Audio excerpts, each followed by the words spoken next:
The floor cutoff has now passed, meaning all bills except for those necessary to implement the budget must have passed from their house of origin, or they're considered dead for the year. You had 4 bills that survived and went to the Senate. So let's talk about each of them, starting with your optometrist referral bill. My optometric bill is a good bill, particularly for rural communities where they do not have ophthalmologists.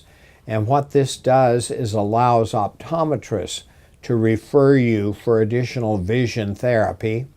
And as it is now, a person has to be referred to their family physician, who in turn is referred then to an ophthalmologist or a therapist for treatment. So consequently, with this bill, you're actually saving money. In our district, I believe the only community that has ophthalmologists is Yakima. So this is good for all of my small communities down in the gorge. Tell us about the college and the high school bill. Well, that too was heard in the Senate Education Committee. Currently, college and the high school is 11th and 12th graders, and this was brought to my attention by West Valley of Yakima, which asked that it be lowered to the 10th grade. And so consequently, a kid, if he or she meets the qualifications to take the course and can pass it successfully, they'll get college credit before they enter the university or college of their choice. So this is a very good bill for parents particularly who are facing some monumental bills when you send a child to college now. What about the bill that would provide for public utility districts to sell renewable natural gas? Well, this bill has had a hearing in the House, and it passed out of the House on a 98 to zip, I believe. And it also had a hearing, a companion in the Senate by Senator King.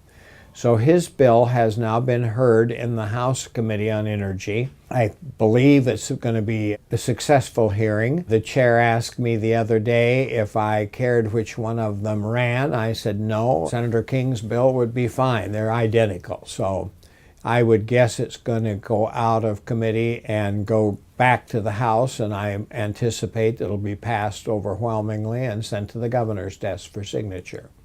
Tell us about your measure that would provide information on the fiscal impacts of ballot measures. You know, this, I believe, was necessary, particularly with 1351, the small class size initiative, in which the estimated cost for that particular piece of legislation, if we were able to fund it, we're looking anywhere between $4 and $7 billion. Where do we get $4 or $7 billion? The only place I can think of is you raise taxes. We're already faced with the McCleary decision for education. Some of the very same things that are covered in McCleary were in this particular initiative.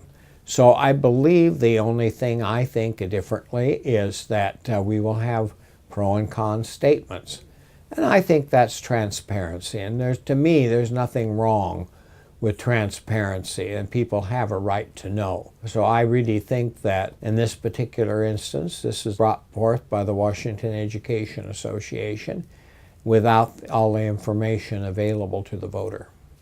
You also introduced a resolution honoring retiring Capitol Theater CEO Steve Caffrey. That resolution was approved by the House. Tell us about it. Well, Steve has spent 26, 28, something like that, years as the CEO of the Yakima Capitol Theater. The Capitol Theater was really a crown jewel in Yakima that was acquired by the city back during Betty Edmondson's time, former state representative, former mayor of Yakima, was instrumental on the city purchasing that.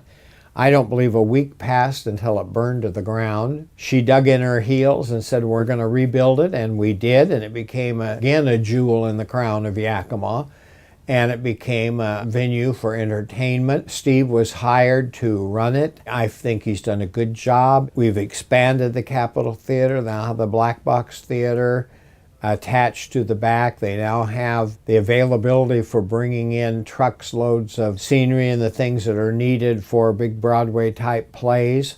So I really feel that Steve has been an asset to our community. And you know what? So is Steve's wife. And she has been a real mainstay in our community. She's been the foundation director for Yakima Memorial Hospital for many, many years, and both of them have contributed a great deal to our community, and we owe them a debt of gratitude. And this was one way in which we were able to say, hey, Steve, you did a good job, and the state appreciates what you did for our community.